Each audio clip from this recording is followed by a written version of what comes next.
আমি বন্দাপাৰা আঞ্চলিক higher secondary এওঁলোক ক্লাছ 9ৰ ষ্টুডেণ্ট হয় আৰু মই এগ্ৰিকালচাৰ ট্ৰেইনাৰ হয়। আৰু এওঁলোকে আমি যে আৰম্ভ কৰিছোঁ এই কাল্টিভেশ্যনটো, এইটো অকল এটা প্ৰতিষ্ঠানেই নহয়, ইয়াতে ক্লাছ 9ৰ বহুতো কষ্ট, সিহঁতৰ আশা জড়িত হৈ আছে, সিহঁতৰ সপোন জড়িত হৈ আছে।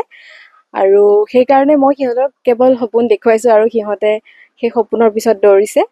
আৰু এটা কাৰণে বেছি ভাল লাগিছে, সিহঁতে আত্মনিৰ্ভৰশীল হ'বলৈ যেনেদৰে শিকাইছোঁ, সিহঁতেও এই নৱম শ্ৰেণীৰ পৰাই নিজৰ ওপৰত নিজে থিয় দি যাতে থাকিব পাৰে, তেনেকৈ সিহঁতেও ফ'ল' কৰি গৈছে মোক। আৰু আমি এইখন আৰম্ভ কৰা 1 মাহমান হৈ গৈছে। আমি ট্ৰেইনিং লৈছিলোঁ, লগতে ময়ো তেওঁলোকক শিকাই আছোঁ। তো সিহঁতে নিজে এইখিনি কষ্ট কৰি পেলাই খেৰ প্ৰস্তুত কৰাৰ পৰা আদি কৰি মাছৰুমৰ ছিডবিলাক কালেক্ট কৰা, আৰু ইয়াতে আমি গোটেইখিনি প্ৰস্তুতি আৰম্ভ কৰি পিছত এইখন ফাৰ্মখন আমি আৰম্ভ কৰিলোঁ। আৰু আজি 25 দিন 30 দিনৰ পৰা ওলোৱা আৰম্ভ কৰিছে। এতিয়া আমি বিক্ৰীও কৰি আছোঁ। এতিয়া আজি প্ৰায় আমাৰ হাৰ্ভেষ্টিং হৈছেই 12 কিলোৰ পৰা 15 কিলোমান। এইখিনি আজি আমি বিক্ৰী কৰিম, আৰু অনাগত দিনত তেওঁলোকে সেই বিক্ৰীৰ পৰা যিটো পইচা পাব, সেইটোৰ পৰা আৰু কিবা ডাঙৰ কিবা এটা চিন্তা কৰাৰ আশা কৰিছে সিহঁতে। আৰু আমি যিটো ইয়াতে ইনভেষ্ট কৰিছোঁ, সেইখিনি পইচা আমি আজি ক'বলৈ পাই মই সুখী যে সিহঁতে কিটচেন গাৰ্ডেন এখন সৰুকৈ আৰম্ভ কৰিছিল, আৰু সেই কিটচেন গাৰ্ডেনখনত বহুতো ছিজনেল চব্জি সিহঁতে বিক্ৰী কৰিছিলে, আৰু তাৰ পৰা যিটো পইচা পাইছিলে সেইটো সিহঁতে ৰাখি থৈছিলে, আৰু এতিয়া সিহঁতে ছিডত লগাইছে। তো সেইটো মই মানে সেইটো কাৰণে বেছি সুখী আজি। গোটেইখিনি যি প্ৰক্ৰিয়া চলিছে, এইটো কি কিবা স্কিমৰ আণ্ডাৰত নে কেনেধৰণে? হয় হয় হয়, এইটো NSQF-ৰ হয়, মানে NSQF-ৰ আণ্ডাৰত। মানে আজিকালি অকল থিয়ৰী বা আগতে যেনেকৈ আমি পঢ়িছিলোঁ তেনেকৈ মানে তাতকৈ বেছি গুৰুত্ব দিছে আজিকালি স্কিলৰ ওপৰত। আগতে কেৱল অকল প্ৰশ্ন উত্তৰ মুখস্থ কৰি পৰীক্ষা দিয়াত সীমাবদ্ধ নাথাকি আজিকালি ভাল পদক্ষেপ লৈছে। প্ৰত্যেকখন স্কুলতে স্কিলৰ ছাবজেক্ট ঐচ্ছিক বিষয় হিচাপে থাকে, আৰু আমাৰ বন্দাপাৰা আঞ্চলিক হায়াৰ ছেকেণ্ডেৰী স্কুলতো এগ্ৰিকালচাৰ বিষয়ত ঐচ্ছিক বিষয়টো আছে।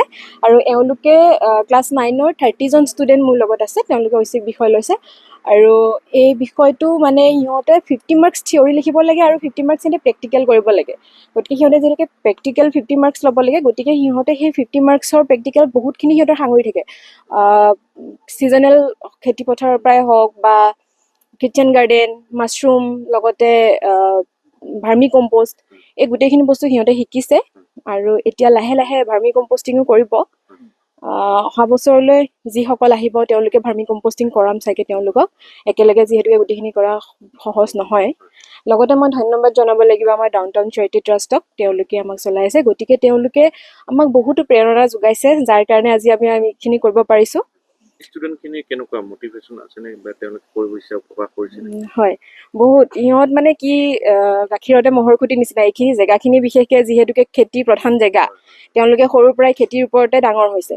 যেতিয়া সিহঁতে মানে বৈজ্ঞানিক পদ্ধতিৰে এতিয়া নতুনকৈ খেতিবিলাক শিকিছে, সিহঁত মানে বেছি আগ্ৰহী হ'বলৈ ধৰিছে। আৰু এতিয়া মাছৰুম ফাৰ্মখন যেনেকৈ আমি ইয়াতে আৰম্ভ কৰি মই দেখাইহে দিছোঁ সিহঁতক, সিহঁতে ঘৰত নতুনকৈ কৰা আৰম্ভ কৰিছে। ইয়াতে বহুতকেইজনে বৰ্তমান সময়ত মোতকৈও আগতে সিহঁতে এতিয়া চেল কৰি আছে। সিহঁতৰ পৰাহে মই কাষ্টমাৰ পাইছোঁ, সিহঁতে চেল কৰিছে। আৰু সিহঁতৰ প্ৰায় 10জন মানৰ 10খনমান ফাৰ্ম মানে ষ্টাৰ্ট হৈছেই।